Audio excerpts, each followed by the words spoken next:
Si alguna vez sentiste que la persona que más amabas te dio la espalda, no te vayas de este video, porque mi historia no empieza con un adiós, sino con una llamada que me borró 16 años de vida. Escúchala hasta el final, porque tal vez entiendas que el peor exilio no siempre es el del cuerpo, sino el del alma. Nunca pensé que el sonido de una puerta pudiera dividir una vida en dos. Fue un martes, a las 5:47 de la mañana. El sol aún no había tocado el horizonte cuando los golpes comenzaron. 3, fuertes, secos, como si alguien quisiera romper algo más que la madera. Me levanté medio dormido, todavía con el olor del café del día anterior pegado en la cocina, y lo primero que vi fueron las luces azules reflejándose en la ventana. En ese segundo supe que todo lo que había construido durante 16 años estaba a punto de desaparecer. Immigration, open the door. La voz retumbó como un trueno en una casa pequeña, demasiado silenciosa para tanta autoridad. Mi corazón empezó a golpearme el pecho como si quisiera escapar antes que yo. Busqué mi cartera, los papeles que tenía, aunque sabía que no servirían de nada. Afuera se escuchaban pasos, radios, murmullos y el llanto del hijo de mi vecina. Todo parecía una escena que alguien más debía estar viviendo, no yo. Pero era mi nombre el que gritaban. Abrí la puerta con las manos temblando. 4 agentes del IC entraron sin mirarme a los ojos, como si ya supieran todo lo que necesitaban saber. Uno de ellos me dijo que no me resistiera, que solo querían hacer unas preguntas. En su voz no había odio, pero sí rutina.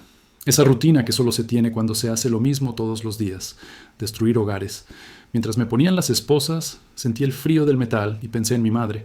Ella siempre decía que el frío era señal de castigo divino, de que uno debía haber hecho algo mal. Me juré a mí mismo que yo no había hecho nada. Trabajé, pagué mis cuentas, envié dinero cada mes, ayudé a mis hermanos, recé cada domingo. No entendía por qué me estaba pasando, pero entonces, cuando el agente me llevó hacia la patrulla, escuché una voz que me hizo olvidar el ruido de las botas y las sirenas. Era ella. Déjenlo hacer una llamada, por favor. Es mi hijo, mi madre. Ella estaba allí, de pie en la acera, con la bata de dormir y la mirada fija en mí. Pero no se acercó, no lloró. No gritó, solo observó, como si estuviera viendo algo que ya sabía que iba a pasar.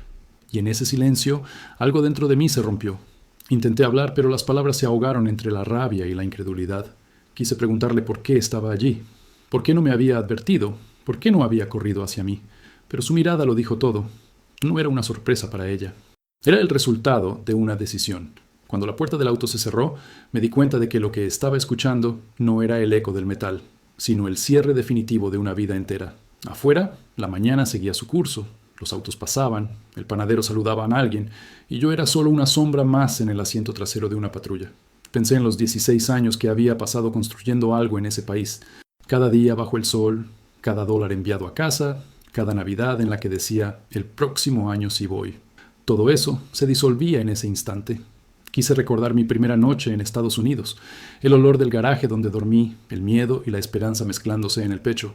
Pero ahora el miedo tenía un rostro, y ese rostro era el de mi madre. El auto arrancó. Uno de los agentes hablaba por radio.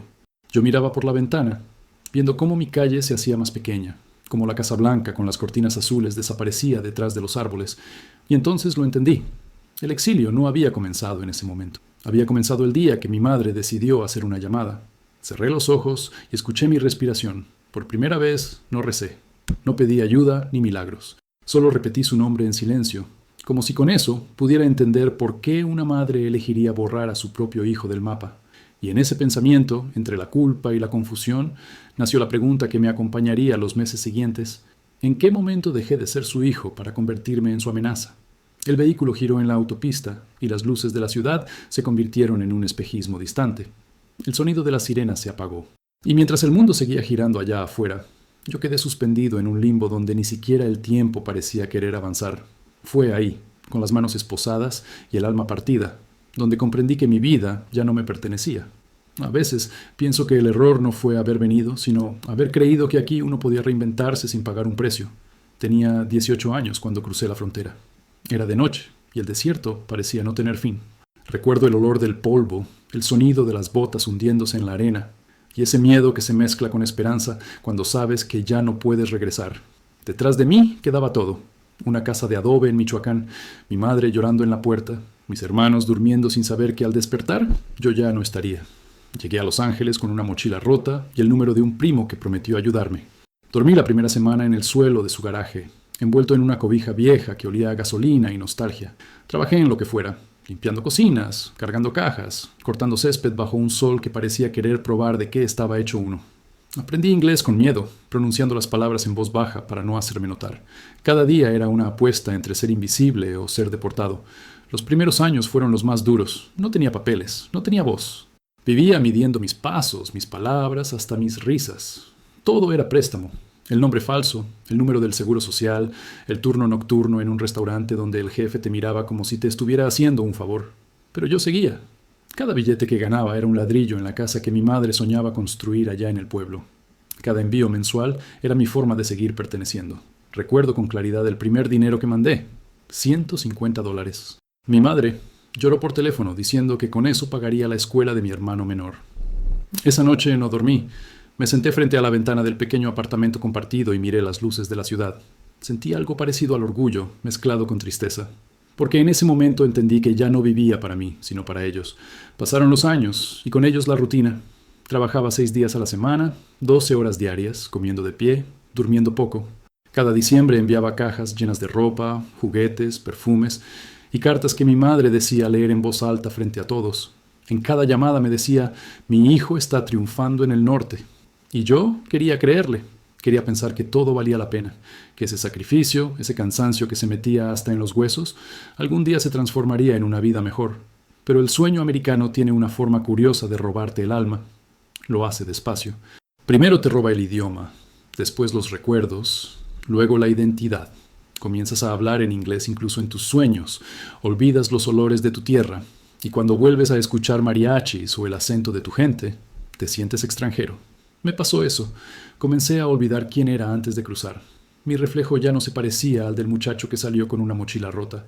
Era otro hombre, endurecido, cansado, pero convencido de que lo estaba logrando. Tenía 34 años cuando por fin sentí que había alcanzado algo. Rentaba mi propio apartamento, manejaba una camioneta usada y pagada, tenía papeles falsos pero estables y un jefe que confiaba en mí. Todo lo que ganaba lo dividía entre mis gastos y lo que enviaba a casa. En mi mente, mi madre seguía siendo mi razón, mi orgullo. A veces imaginaba su sonrisa cuando abría las cajas, su voz diciendo que algún día yo regresaría y juntos viviríamos tranquilos. Pero lo que no sabía era que, mientras yo contaba los días para volver, ella ya había empezado a borrar mi nombre de su historia. Sin darme cuenta, el sueño americano se había convertido en una cadena, y cada dólar que enviaba era un eslabón más. Creía que estaba comprando amor, pero solo estaba pagando el silencio. Una noche, mientras lavaba platos en el restaurante, escuché por la radio una canción mexicana vieja, de esas que mi madre cantaba cuando cocinaba frijoles en la casa. Y ahí me quebré. Me di cuenta de que, aunque había sobrevivido a todo, ya no sabía quién era ni a dónde pertenecía. Había cruzado una frontera para escapar de la pobreza, pero terminé exiliado de mi propio corazón. Y sin embargo, cada vez que me sentía solo me repetía lo mismo: todo esto vale la pena por ella, por mi madre, por la mujer que creí que nunca me traicionaría. Fue ese pensamiento, ese amor ciego y sin condiciones, el que me mantuvo en pie todos esos años, y fue ese mismo amor el que me destruiría después. Con el tiempo, mi vida se volvió una rutina tan exacta que podía medir los días por el sonido de la fábrica.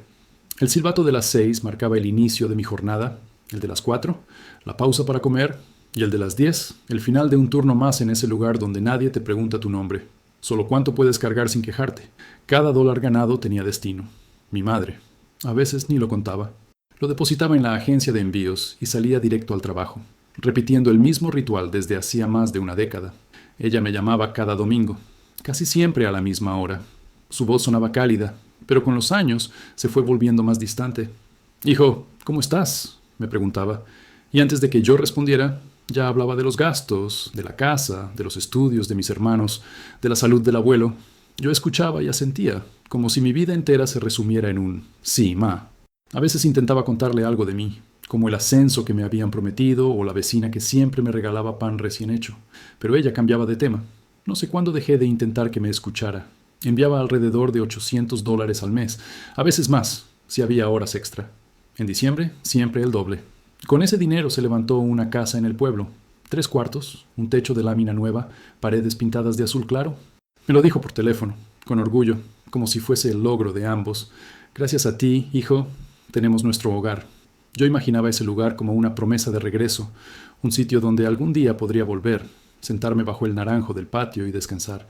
Pero las fotos que ella me enviaba comenzaron a mostrar algo distinto. En cada una, la casa se veía más grande, más moderna. Un auto nuevo, un portón de metal, una antena parabólica. Mis hermanos posaban frente a la fachada, sonrientes, pero nunca con ella. Y aunque algo en mí sospechaba que no todo era como decía, elegía creer, porque cuando uno vive lejos, la mentira también se convierte en un refugio. Hubo un año, creo que fue en 2016, en que no recibí su llamada en Navidad. Me quedé esperando frente al teléfono, mirando cómo la nieve caía por la ventana. Pensé que tal vez había un problema con la línea o que estaba ocupada con la familia, pero la llamada nunca llegó. Pasaron 3 días antes de que contestara mis mensajes. Su voz sonaba nerviosa, casi impaciente. Dijo que había estado enferma, que no se sentía bien. No le pregunté más. No quería parecer desconfiado. El silencio se fue haciendo parte de nuestra relación. Yo enviaba dinero. Ella respondía con monosílabos. A veces parecía que solo me buscaba cuando necesitaba algo. Una operación para el abuelo, una deuda de mi hermano, un préstamo para arreglar la cocina. Y yo, como siempre, decía que sí. Porque en mi mente seguía siendo aquel muchacho que había prometido sacarlos adelante. No me daba cuenta de que ellos ya no me veían como parte de la familia, sino como una fuente inagotable de ayuda. Una noche, mientras revisaba mi cuenta, vi que casi no me quedaba nada. Había trabajado todo un año sin ahorrar ni $1. Me pregunté por primera vez qué pasaría si un día me enfermara, si perdiera el trabajo, si ya no pudiera mandar dinero. ¿Seguirían llamándome? ¿Seguirían queriéndome? A veces, cuando el cansancio me vencía, hablaba solo. Decía mi propio nombre en voz alta, solo para recordarme que existía, porque allá, en el norte, si nadie pronuncia tu nombre, comienzas a desaparecer. Y en cada llamada, mi madre parecía recordarme menos. Eres fuerte, me decía, pero ya no con ternura, sino con distancia, como quien felicita a un extraño. Los domingos se volvieron un peso. Quería hablar con ella, pero temía escuchar el vacío en su voz, hasta que un día me di cuenta de que no solo había cambiado su tono, también había cambiado la forma en que me llamaba. Ya no decía mi hijo, sino mijo, una palabra rápida, sin alma, como quien cumple una costumbre. Empecé a notar otras señales, pausas largas en las llamadas, risas contenidas, murmullos al fondo. Cuando preguntaba quién estaba con ella, decía nadie.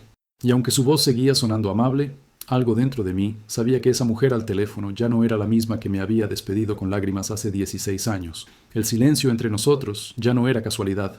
Era una pared que se levantaba poco a poco, ladrillo a ladrillo, construida con dinero, distancia y desconfianza. Y mientras yo trabajaba sin parar, ella estaba construyendo algo más que una casa. Estaba construyendo una vida sin mí. Fue entonces cuando comencé a tener un presentimiento que no quería aceptar. Algo me decía que el amor de una madre también puede tener fecha de vencimiento, pero no imaginaba que el final llegaría tan pronto, ni de una forma tan cruel. El día que comprendí que mi madre tenía otra vida fue un jueves, a las 8 de la noche. Llevaba 3 semanas sin llamarme, algo que nunca había pasado antes. Decidí marcarle yo, con el corazón apretado y una sensación extraña en el estómago, como si el cuerpo ya supiera lo que el alma aún se negaba a aceptar. Contestó al tercer timbrazo, su voz cortante, nerviosa, como si tuviera prisa por colgar. Dijo que estaba ocupada, que me devolvería la llamada luego, pero nunca lo hizo. 2 días después mi hermana menor me escribió por mensaje. Fue breve, casi mecánica. Me mandó una foto de la casa, la fachada pintada de blanco, un nuevo portón y junto a él un hombre desconocido. Llevaba un sombrero y el brazo sobre el hombro de mi madre. Me quedé mirando esa imagen por minutos, sin parpadear. No era celos lo que sentía, ni rabia. Era algo más profundo, algo que dolía en un lugar donde las palabras no llegan.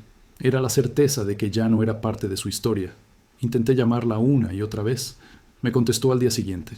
«Ah, él es solo un amigo del pueblo», dijo, riendo de una manera que hacía años no escuchaba.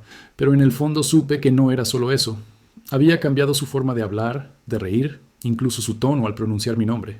Ya no era mi hijo, sino usted, una distancia disfrazada de respeto. Los meses siguientes fueron una tortura silenciosa. Ella seguía pidiéndome dinero, pero ahora decía que era para los gastos de la casa, sin especificar. Y yo seguía enviando, aunque cada vez con más dudas. Una noche, mi compañero de cuarto, un salvadoreño llamado Ernesto, me dijo mientras veíamos televisión: «Hermano, a veces uno se mata por gente que ya lo enterró hace rato». No respondí, pero esa frase se me quedó grabada como una cicatriz invisible.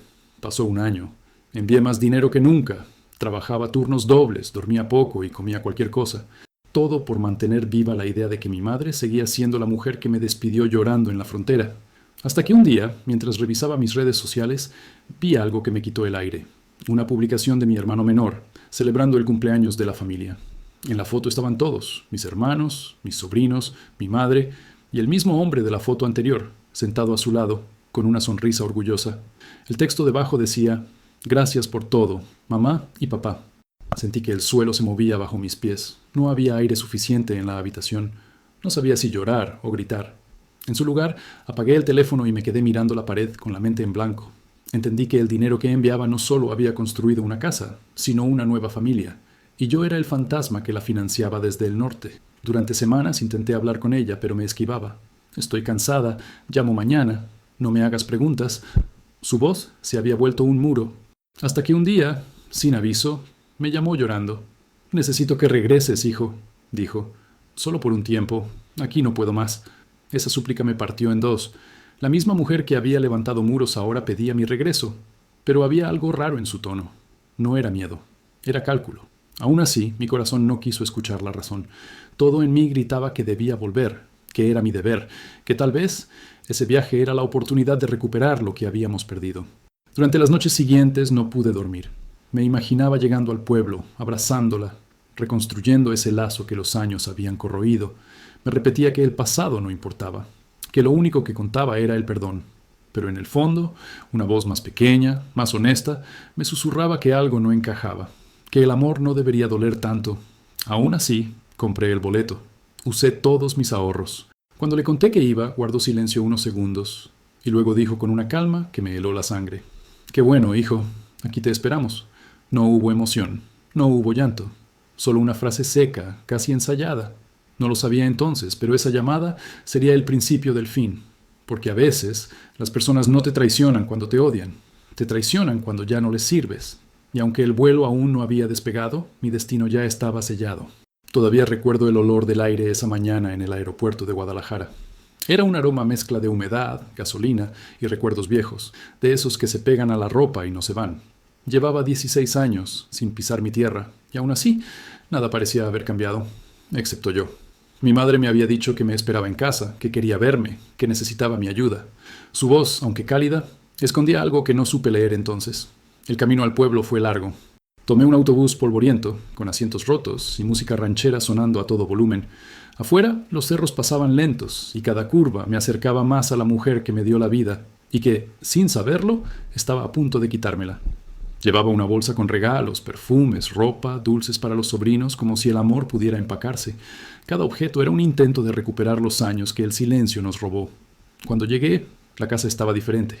Más grande, más ordenada, pero sin alma. La pintura blanca relucía, las cortinas nuevas caían pesadas sobre las ventanas, y en el patio ya no había naranjos, solo cemento. Ella salió a la puerta. Tenía el cabello más corto, la mirada más dura. Me abrazó, sí, pero su cuerpo no tembló como antes. Era un abrazo vacío, educado, casi frío. «Pensé que no volverías», dijo, y yo sonreí torpemente sin saber qué responder. Adentro me esperaba una mesa llena de comida, y el hombre que había visto en las fotos, sentado con naturalidad en mi lugar. Me lo presentó como Roberto, un buen amigo que me ayuda con los gastos. Me tendió la mano con una sonrisa amable, y en ese gesto entendí que ya no era bienvenido. Durante los días siguientes todo fue extraño. Ella evitaba mirarme a los ojos, hablaba poco, siempre ocupada con algo. A veces la encontraba hablando en voz baja por teléfono, y cuando entraba a la habitación colgaba. Intenté convencerme de que eran paranoias mías, que solo necesitábamos tiempo, pero el ambiente en esa casa tenía un peso invisible, una calma antes de la tormenta. Una noche, mientras cenábamos, ella me miró fijamente y dijo con tono dulce: «Hijo, necesito pedirte algo, pero prométeme que no te enojarás». Asentí sin pensarlo. «Quiero que te quedes aquí por un tiempo. No te conviene volver allá. Es peligroso. Hay redadas, deportaciones, gente desapareciendo». Me quedé en silencio. No sabía si eso era preocupación o manipulación. Ella continuó: «Puedes trabajar aquí conmigo, ayudarme con la casa, con Roberto. Ya no tienes que vivir escondido». Su voz tembló un poco, pero no de emoción, sino de control. Intenté explicarle que no podía quedarme, que allá tenía mi vida, mi trabajo, mis amigos, incluso mis papeles falsos que me daban cierta estabilidad. Pero ella insistía: «Aquí estarás seguro, hijo. Confía en mí». Hubo algo en esas palabras que me hizo dudar. Ella nunca había usado ese tono. Era demasiado suave, demasiado calculado. Cuando se levantó de la mesa, sentí que la distancia entre nosotros ya no se podía medir en kilómetros, sino en verdades no dichas. Esa noche me costó dormir. El calor era insoportable, pero lo que realmente me quemaba era la sensación de que algo se estaba tramando. Me levanté para beber agua y la escuché hablando por teléfono desde la cocina. No alcancé a oír todo, solo una frase. Sí, él ya está aquí. Mi corazón se detuvo. Volví a la habitación, me senté en la cama y repasé esas palabras una y otra vez. ¿Con quién hablaba? ¿Qué quería decir? Ya está aquí. Sentí un escalofrío recorrerme la espalda. A la mañana siguiente se comportó como si nada. Preparó desayuno, habló del clima, de los vecinos, de lo difícil que estaba la vida. Pero cada vez que sus ojos se cruzaban con los míos, había algo en su mirada que no reconocía. Era como si me observara no como un hijo, sino como un problema que debía resolver. 2 días después, me pidió que la acompañara al pueblo a firmar unos papeles. Dijo que eran para legalizar la casa, que quería dejar todo en orden. Mientras caminábamos, noté cómo saludaba a todos con una sonrisa que yo no recordaba. Era otra persona. Esa misma tarde, mientras tomábamos café en la plaza, me puso la mano sobre el hombro y me dijo: «Todo va a estar bien, hijo. Confía en mí». Y en ese momento, aunque no sabía por qué, sentí miedo. No de Liz, ni del país, ni de la vida. Sentí miedo de ella, porque por primera vez en mi vida supe que mi madre estaba ocultando algo, y esa certeza me persiguió hasta el último día que la vi. Esa noche, la última antes de que todo se derrumbara, el aire estaba tan quieto que se podía escuchar el zumbido de los insectos afuera. Mi madre había preparado mole, mi plato favorito, desde niño. La mesa estaba puesta con esmero, como si fuera una celebración, pero no había motivo para celebrar. Había algo en el ambiente, una calma forzada, un silencio que pesaba más que cualquier palabra. Ella hablaba poco, pero me observaba mucho. Cada gesto, cada mirada, cada movimiento mío era seguido con una atención inquietante. Roberto estaba allí también, en la cabecera, con una sonrisa amable que no llegaba a los ojos. Bebía café lentamente, como si esperara que algo sucediera. «Te ves cansado, hijo», dijo mi madre. «Solo un poco», respondí, fingiendo normalidad. «Tal vez deberías quedarte unos días más. Te haría bien descansar», agregó, sirviéndome más comida. Asentí sin ganas, no tenía fuerzas para discutir. Pero dentro de mí algo ardía. Era una mezcla de nostalgia, miedo y una sospecha que ya no podía ignorar. Desde que había llegado, todo lo que me rodeaba parecía una puesta en escena. Su cariño repentino, sus llamadas constantes, su preocupación tardía, todo se sentía ensayado. Esa noche, después de cenar, me senté en el patio. El cielo estaba cubierto de estrellas, y por un instante intenté recordar los tiempos en que ella y yo solíamos sentarnos allí a hablar de todo y de nada. Ahora no quedaba nada de eso. Escuché su voz detrás de mí, hablándole a Roberto desde la ventana. «¿Estás segura de lo que haces?», preguntó él. «Es lo mejor. No quiero más problemas», respondió ella con un tono que me heló la sangre. No entendía a qué se refería, pero esas palabras me perforaron el pecho. Fingí no haber escuchado y me fui a dormir, aunque el sueño no llegó. Pasé horas mirando el techo, con el corazón latiendo tan fuerte que me dolía. A las 3 de la madrugada me levanté para ir al baño. La casa estaba en silencio. En la cocina vi el teléfono de mi madre sobre la mesa, iluminado por una notificación reciente. No soy de revisar cosas ajenas, pero algo en mí me obligó a hacerlo. El mensaje decía: «Gracias por avisar. Estaremos mañana temprano». Sentí como la sangre se me fue a los pies. El cuerpo me temblaba. No hacía falta pensar mucho para entender de qué se trataba. No era un mensaje de un familiar, ni de un vecino. Era una confirmación. Esa madrugada supe que alguien había hecho una llamada. Y en mi corazón ya sabía quién. Me quedé inmóvil, sosteniendo el teléfono, con el pulso acelerado. Quise despertar a mi madre y gritarle, preguntarle por qué había hecho, pero el miedo me paralizó. Me senté en la silla, respirando despacio, esperando que fuera una pesadilla. Pero no lo era. Cuando amaneció, ella estaba en la cocina, haciendo café. Sonreía como si nada hubiera pasado. Intenté sostenerle la mirada, pero no pude. Cada palabra que decía me dolía como una herida abierta. «¿Dormiste bien, hijo?», preguntó con esa voz dulce que ahora sonaba falsa. «Sí, ma», mentí, tragando saliva. Todo en mí quería correr, desaparecer, pero parte de mí seguía aferrada a la esperanza de que no fuera cierto, de que la mujer que me dio la vida no fuera capaz de entregarme así. Al mediodía, ella insistió en que me quedara en casa mientras iba al mercado. «No salgas, hijo. Quiero que estés aquí cuando regrese», me dijo antes de salir. Me quedé mirando cómo se alejaba por el camino de tierra, el vestido moviéndose con el viento, la figura cada vez más pequeña.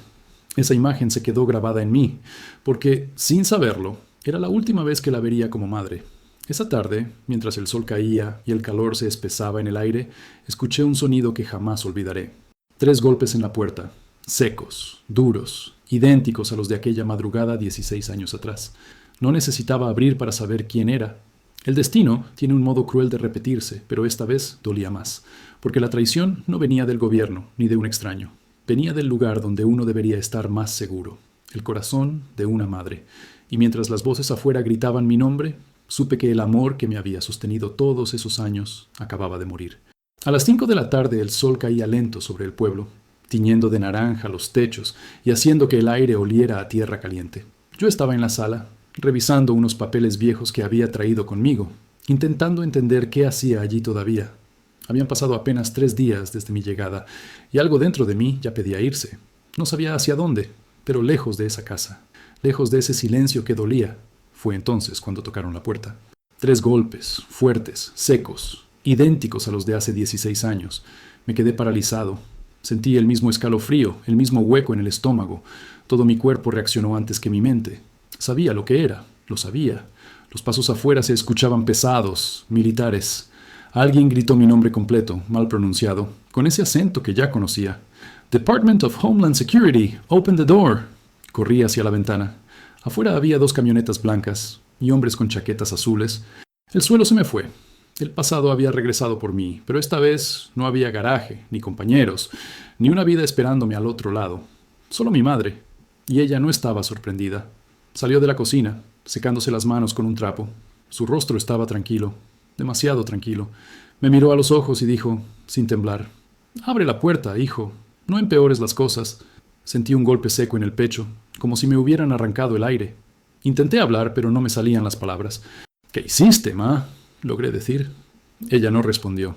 Solo me sostuvo la mirada, fría, vacía, como si me estuviera viendo por última vez. Los agentes entraron sin esperar. Me empujaron al suelo, las rodillas contra el piso. Uno de ellos me leyó mis derechos, mientras otro revisaba la casa. Yo no escuchaba nada, solo la respiración agitada y el sonido metálico de las esposas cerrándose. Mientras me levantaban, vi a mi madre parada junto a la puerta, con los brazos cruzados. No lloraba, no gritaba, ni siquiera se movía. Su rostro era una máscara. Afuera, los vecinos observaban desde lejos. Nadie decía una palabra. Un agente le preguntó algo en inglés, y ella asintió. No entendí todo, pero escuché una frase que me partió el alma.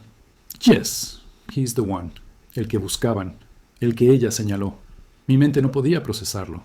Era como si todo lo vivido se desmoronara dentro de mí.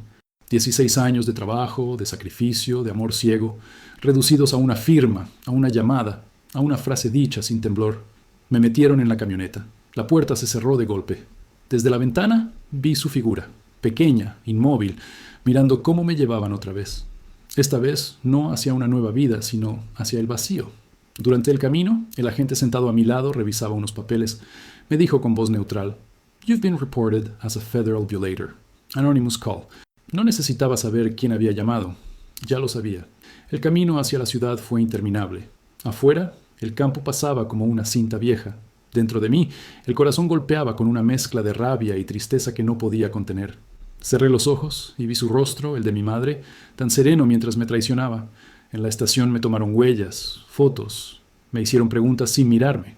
Me pusieron un uniforme gris, me quitaron los cordones, el cinturón, los papeles, el nombre, todo. Me convertí en un número más. Esa noche, en la celda, me senté en el suelo frío. Había otros hombres allí, algunos lloraban, otros rezaban, otros simplemente miraban la pared. Uno de ellos, un hondureño de rostro cansado, me ofreció su manta y me dijo, «No te preocupes, hermano, siempre hay alguien que nos entrega, pero también hay un Dios que nos ve». No respondí, no podía, solo pensé en ella, en su voz, en sus manos, en todas las veces que la imaginé esperándome con los brazos abiertos, y en cómo, al final, lo único que esperó fue el momento de señalarme. Cuando apagaron las luces, el silencio era absoluto. Afuera, el mundo seguía, pero para mí, el tiempo se detuvo. Y en esa oscuridad, con el corazón hecho pedazos, entendí lo que de verdad significa ser deportado. No que te expulsen de un país, sino que te exilien del amor. El olor del centro era lo primero que te golpeaba. Una mezcla de desinfectante barato, metal oxidado y desesperanza. Las paredes eran de un gris que parecía absorber la luz. y las voces de los guardias se mezclaban con los murmullos de hombres que hablaban en media voz, como si el silencio fuera la única defensa que les quedaba. Me asignaron una cama en el pabellón C, una litera de acero con un colchón delgado y una manta que olía a humedad. El tiempo allí no seguía las reglas del reloj. Podían pasar horas o días, sin que uno supiera la diferencia. No había ventanas, solo una franja alta por donde entraba un hilo de luz. A veces escuchabas gritos, otras risas rotas, pero la mayor parte del tiempo lo que se escuchaba era nada. Un silencio denso, cargado de pensamientos que nadie se atrevía a decir. Los hombres que estaban conmigo venían de todas partes. Guatemala, El Salvador, Honduras, México, Colombia. Cada uno con una historia parecida, una promesa rota, y alguien que los había olvidado al otro lado del muro. Algunos hablaban de sus hijos, otros de sus trabajos, otros simplemente lloraban en silencio. En el centro de detención no había delincuentes, solo sueños cancelados. Las noches eran las peores. El frío se metía por las rendijas del techo y los pensamientos se volvían cuchillos. Intentaba dormir, pero la mente no paraba. Pensaba en mi madre, en el momento exacto en que tomó el teléfono para hacer esa llamada. ¿Lloró? ¿Dudó? ¿O simplemente lo hizo sin mirar atrás? Me dolía más no saberlo que imaginarlo. Cada mañana nos formaban para contar, nombres que se convertían en números, rostros que se borraban detrás de la rutina. Uno de los guardias, un hombre alto con acento del sur, me preguntó una vez si tenía alguien afuera que pudiera responder por mí. Quise decir, mi madre, pero la palabra se me atascó en la garganta. Dije que no. Pasé semanas allí, sin noticias, sin abogados, sin esperanza. Un día, un muchacho joven, apenas de 20 años, me preguntó por qué estaba ahí. Le conté una parte de la verdad, pero no toda. No pude decirle que quien me había entregado era mi propia madre. Él me miró con compasión y me dijo, entonces, usted ya fue deportado 2 veces, primero del país y luego del amor. Nunca olvidé esas palabras. El comedor era un salón enorme, con mesas largas de metal.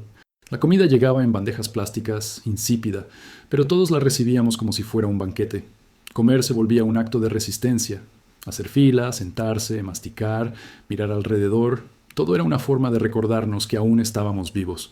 A veces, un sacerdote venía a rezar con nosotros. Traía una pequeña cruz y hablaba de perdón, de fe, de volver a empezar. Yo lo escuchaba en silencio, pero dentro de mí había un vacío que ni Dios parecía querer llenar. ¿Cómo se perdona a una madre que te entrega al exilio? ¿Cómo se sigue amando después de eso? Hubo una noche en que soñé que salía, que ella me esperaba afuera, llorando, pidiéndome perdón.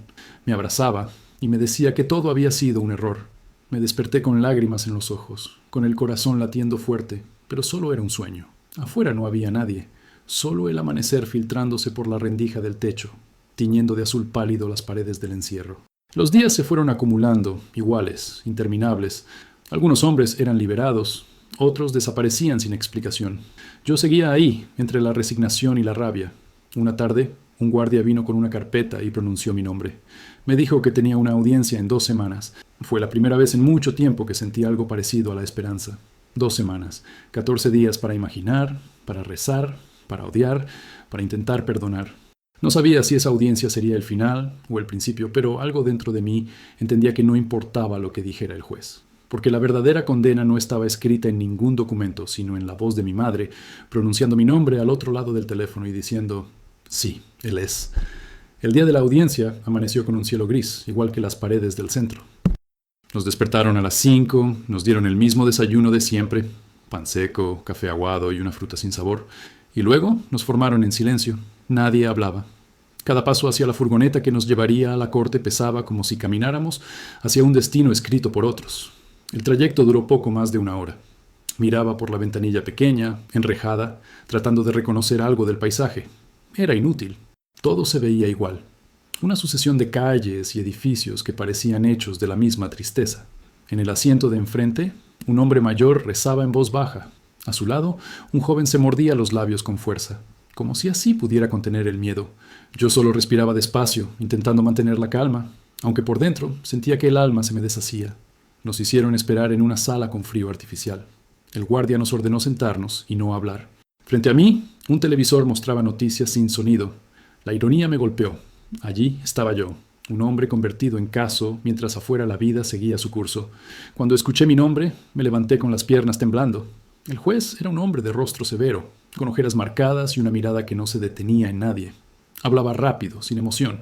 A su derecha, una traductora repetía sus palabras en español, pero su voz sonaba vacía, sin alma. Mi abogado público, un joven que parecía más cansado que interesado, me saludó con un apretón de manos breve y me dijo en voz baja: «Solo responde con la verdad y mantén la calma». El juez comenzó a leer mi expediente. Ingresó al país sin autorización en 2006. Arrestado por segunda vez en territorio estadounidense. Reporte anónimo, recibido el día 15 del mes pasado. Esa frase, reporte anónimo, resonó en mi cabeza como una bala. Era su voz otra vez, la de mi madre, flotando en la sala, invisible pero presente. El juez me preguntó si tenía familiares o dependientes en los Estados Unidos. Dije que no. No podía pronunciar su nombre. No quería darle el poder de estar en esa sala, ni siquiera como recuerdo. El abogado intentó argumentar que llevaba años trabajando, que no tenía antecedentes, que merecía una segunda oportunidad. Pero el juez apenas levantó la vista. Todo estaba decidido desde antes. La sentencia fue rápida. Deportación inmediata. 3 palabras. 3 palabras para borrar 16 años. Sentí que el aire desaparecía de mis pulmones. No grité, no lloré. Solo bajé la cabeza. Escuché el sonido del martillo, seco, final. Me llevaron de vuelta a la furgoneta. Nadie hablaba. Cada uno llevaba su propia condena dentro. Algunos rezaban, otros maldecían. Yo solo pensaba en la voz de mi madre, en el tono con el que dijo: «Confía en mí», y en cómo esa frase se transformó en una sentencia. De regreso al centro, el guardia me entregó una bolsa con mis cosas. Una foto vieja, una cadena, unos billetes arrugados. En la foto yo aparecía con ella, el día antes de cruzar la frontera. Tenía los ojos llenos de orgullo. Ella, lágrimas. No sabía que eran las últimas lágrimas sinceras que le vería. Esa noche no dormí. Me quedé sentado, mirando el suelo, recordando cada detalle de mi vida en Estados Unidos. Las madrugadas frías cargando cajas, los domingos hablando por teléfono, los cheques enviados con ilusión. Todo eso se borraba de un plumazo. Pero lo que más dolía no era perder el país, sino descubrir que el hogar que uno añora, a veces es el mismo que lo destruye. Un hombre en la litera de arriba, un guatemalteco, me habló en voz baja: «Hermano, ¿ya sabes qué harás cuando llegues allá?» No supe qué responder. Allá. Esa palabra ya no significaba nada. A la mañana siguiente nos dieron la fecha exacta del vuelo. 5 días. 5 días para prepararme a dejar atrás 16 años de vida, y mientras los demás hablaban de regresar a sus familias, yo solo pensaba en una pregunta que no me dejaba respirar. ¿Cómo se despide uno de una madre que lo traicionó? Cuando me llevaron a firmar los últimos documentos, la agente a cargo me miró con lástima. «You look calm», dijo. Le respondí en inglés, con una voz que ni yo reconocí. «Because I already died once». El eco de esa frase me acompañó hasta el avión, porque en el fondo sabía que lo que me esperaba no era un regreso, sino un entierro en vida. El aire en el aeropuerto de Ciudad de México me golpeó con fuerza. No era solo el calor, era la sensación de estar entrando en un país que se suponía mío, pero que ya no lo era. Los agentes me entregaron un sobre con mis documentos y me dijeron en inglés: «You're free now», libre, una palabra que sonó vacía, casi cruel. Porque en ese momento entendí que uno puede estar fuera de las rejas y seguir preso. Me bajé del avión con un nudo en el pecho. Llevaba la misma ropa que me dieron en el centro de detención, un par de zapatos viejos, una mochila con mis cosas. Nadie sabía que volvía. Caminé entre la gente, sintiéndome invisible, como si cargara un rótulo en la frente que dijera: «Deportado». Tomé un autobús hacia mi estado natal. 16 años después, los caminos me parecían extraños. Los anuncios, los rostros, los acentos, todo era familiar y ajeno al mismo tiempo. En una estación, un niño me pidió una moneda y me llamó señor gringo. Esa palabra me atravesó. Gringo. En Estados Unidos era el mexicano. En México era el gringo. No pertenecía a ningún lado. Cuando llegué al pueblo, ya era de noche. Caminé por las calles de tierra, reconociendo apenas las siluetas de las casas. La mía, la que había construido con mi sudor y mis envíos, se alzaba impecable. Pintura nueva, rejas nuevas, luces encendidas. Toqué la puerta con la mano temblorosa. Mi madre tardó en abrir.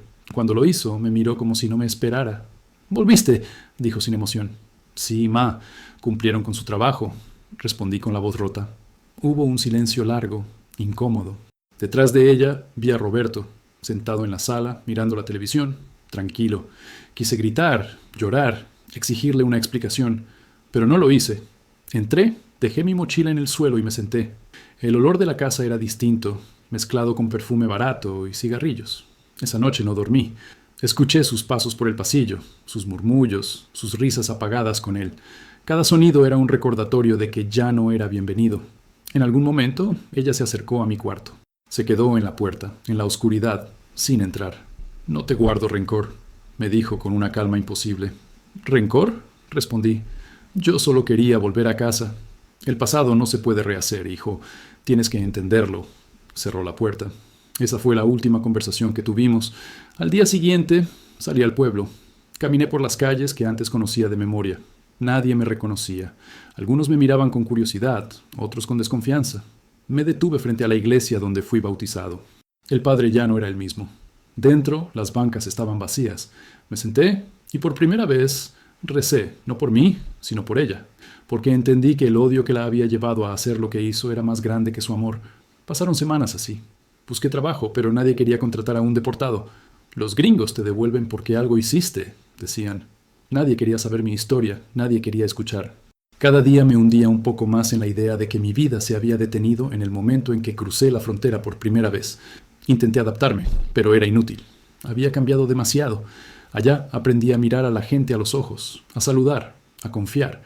Aquí la desconfianza era la norma. Mis recuerdos se mezclaban con los años perdidos. Soñaba en inglés, pensaba en dólares, despertaba en pesos. Un día pasé frente a una tienda donde vendían televisores y vi una noticia sobre deportaciones. Rostros cansados, familias separadas, lágrimas que yo ya conocía. Sentí una punzada en el pecho. No era solo dolor, era reconocimiento. Esa noche, mientras caminaba de regreso a casa, miré el cielo estrellado. Era el mismo cielo de mi infancia, pero ya no tenía la misma paz. Entendí que no había regreso posible. No se puede volver a un lugar que dejó de existir. Al llegar, la casa estaba cerrada. En la puerta, una nota escrita con la letra de mi madre. Hijo, necesito un tiempo. No me busques. Me quedé allí, con la nota en la mano, sintiendo el peso del silencio. Ya no había nada que decir. Me senté en la acera y miré la calle vacía. Era como si todo el pueblo respirara indiferencia. Fue entonces cuando comprendí que el exilio no termina cuando cruzas una frontera. Termina cuando te das cuenta de que el hogar que soñaste solo existía en tu memoria. Y en ese instante, bajo ese cielo inmenso y ajeno, supe que no era de aquí, ni de allá. Solo de ese limbo donde viven los que ya no tienen a dónde volver. Pasaron meses antes de que supiera la verdad. Al principio creí que nunca la sabría, que el motivo de su traición moriría conmigo. Pero en los pueblos, nada queda oculto para siempre. La gente habla, murmura, comenta. Y un día, entre esos murmullos, escuché algo que me cambió para siempre. Fue en la tienda del centro. Yo estaba comprando pan y café cuando escuché a dos mujeres hablar en voz baja, pero no lo suficiente. Una de ellas dijo, pues claro que le pagaron. ¿Tú crees que lo hizo gratis? Si hasta el gobierno le dio dinero por avisar. Sentí un golpe en el pecho. Dejé las cosas en el mostrador y salí sin decir nada. Caminé por las calles sin rumbo, con la mente nublada. Lo que hasta ese momento había sido una sospecha se convirtió en certeza. Volví a casa al anochecer. Ella estaba en el patio, regando las plantas, como si nada hubiera pasado. Me acerqué despacio, con la voz temblando. ¿Es cierto? Pregunté. No respondió. ¿Es cierto que te pagaron por entregarme? Levantó la vista. Por un momento creí que lo negaría, que diría que era una mentira más del pueblo. Pero no. Bajó la mirada y dijo despacio, casi en un susurro. Tenía deudas, hijo. No podía más. Me ofrecieron dinero y pensé que era lo mejor. Sentí que el suelo desaparecía. Cada palabra era una daga. ¿Lo mejor para quién, ma? Le grité. ¿Para ti? ¿Para ese hombre? ¿O para el silencio que compraste con mi vida? Ella no me miró. Siguió regando las plantas, como si el agua pudiera lavar la culpa. No lo entenderías, dijo. Tú te fuiste. Yo me quedé aquí. Esas palabras me atravesaron. Era cierto. Yo me había ido. Había vivido lejos, enviando dinero, creyendo que el amor podía mantenerse con remesas y llamadas, pero nada justificaba lo que hizo. No había deuda ni necesidad que pudiera comprar la traición de una madre. Me quedé mirándola, esperando un perdón, una lágrima, algo humano, pero no hubo nada, solo su voz, monótona, diciendo, «Yo no te obligué a irte, tú elegiste». En ese instante entendí que el amor no se mide por lo que damos, sino por lo que el otro es capaz de destruir. Esa noche empaqué mis cosas. No tenía mucho, solo ropa, una Biblia vieja y la foto en la que aún éramos madre e hijo. Antes de irme, dejé la foto sobre la mesa. Ella estaba en la sala, mirando la televisión. No me detuve a despedirme. Ya no quedaba nada que decir. Caminé hasta la terminal y tomé el primer autobús que salía. No sabía hacia dónde iba, solo quería irme. Mientras el vehículo avanzaba por la carretera, miré por la ventana y pensé en todas las veces que soñé con volver, en todas las noches que recé por ese reencuentro. Nunca imaginé que el regreso sería mi castigo. Los días siguientes fueron un borrón. Vagaba de pueblo en pueblo, buscando trabajo, durmiendo en pensiones baratas. Nadie quería contratar a un hombre sin papeles, ni allá ni aquí. Era un fantasma en tierra propia. Una tarde, sentado en una plaza, conocí a un viejo llamado Ramón. Era deportado también, llevaba años viviendo en las calles. Me ofreció un cigarrillo y me dijo: ¿sabes cuál es la verdadera muerte, hermano? Cuando el rostro de quien amabas se te aparece sin culpa. Esa noche lo entendí. La muerte no llega cuando el corazón deja de latir, sino cuando deja de sentir. Pensé en llamarla, en decirle que la perdonaba, pero no lo hice, porque no era verdad. No podía perdonar a quien me había borrado la vida con una llamada. Y sin embargo, dentro de mí, una voz más profunda me decía que aferrarme al odio era seguir preso. Así que guardé silencio. Empecé a escribir en un cuaderno lo que había vivido, palabra por palabra, como si al escribir pudiera sacar el veneno. Cada línea era una herida abierta, pero también una forma de respirar. Un día, sin saber por qué, escribí una sola frase y cerré el cuaderno. Tal vez algún día la perdone, pero no hoy. Y con eso supe que había llegado el final de algo. No de la historia, sino de la herida. Porque el dolor no desaparece, solo aprende a quedarse en silencio. Han pasado años desde aquella llamada, pero todavía hay noches en las que el sonido del teléfono me despierta sobresaltado. En esos segundos antes de abrir los ojos, mi corazón cree que todo fue un mal sueño, que sigo allá, trabajando, llamando a mi madre los domingos. Pero cuando la realidad llega, lo hace con la misma frialdad del metal de aquellas esposas. He aprendido a vivir con la ausencia como quien convive con una cicatriz. Ya no sangra, pero sigue doliendo cuando cambia el clima. A veces camino por los mercados, escucho a las madres regañar a sus hijos y me duele ver algo tan simple, ese lazo que yo perdí, el amor materno que creí eterno y que resultó tan frágil como el papel donde firmaron mi deportación. Encontré trabajo en una bodega al norte del país. No es mucho, pero me mantiene ocupado. Gano lo justo para comer y alquilar un cuarto pequeño con una ventana desde donde se ve el cerro. Por las noches escribo en el cuaderno que comencé en el centro de detención. Es mi forma de no desaparecer. A veces pienso que si dejo de escribir, dejo de existir. No volví a verla. Supe por otros que sigue viviendo en aquella casa, que Roberto la dejó al poco tiempo, que envejeció rápido. Dicen que ahora casi no sale, que habla sola. No sé si es culpa o castigo. Y aunque una parte de mí quisiera verla, otra sabe que sería abrir una herida que por fin ha aprendido a respirar. Aprendí que el perdón no es una absolución. Es aceptar que el pasado no puede cambiar, pero que uno puede elegir no quedarse a vivir en él. Ya no la odio, pero tampoco la justifico. Solo entiendo que cada quien ama como puede, y a veces ese como puede destruye más de lo que salva. A veces sueño con el norte, con las calles, los olores, las madrugadas frías, el sonido de los trenes a lo lejos. Sueño que vuelvo, que camino sin miedo, que recupero los años borrados, pero al despertar sé que eso ya no me pertenece. Sin embargo, no todo está perdido. En medio de la soledad descubrí algo que antes no conocía, la paz de ser libre, aunque duela. Ahora camino por la vida sin esperar nada de nadie. No porque haya dejado de creer en las personas, sino porque entendí que el amor más importante es el que uno se debe a sí mismo. Ya no busco un hogar en otros, lo llevo dentro. Y cada vez que escribo, cada vez que cuento esta historia, siento que parte de ese hijo roto vuelve a respirar. No hay justicia que devuelva el tiempo, no hay juez que repare 16 años borrados, pero hay algo que nadie puede quitarme: la conciencia de haber amado sin medida. Y aunque ese amor me destruyó, también me hizo humano. A veces, en las noches tranquilas, miro el cielo y hablo con Dios. Le digo que si algún día me concede volver a verla, no quiero reprocharle nada. Solo quiero mirarla a los ojos y decirle que sigo aquí, que sobreviví, que su traición no me mató, solo me enseñó a vivir con el alma rota. Y si estás escuchando esto, si llegaste hasta el final de mi historia, quiero agradecerte, porque cada vez que alguien la escucha, esos 16 años dejan de estar borrados. Así que no cierres este video todavía. Quédate un segundo más. Respira conmigo. Y si tienes a tu madre cerca, abrázala. No esperes a perderla para entender el peso de su nombre. Gracias por acompañarme. Nos vemos en el próximo video.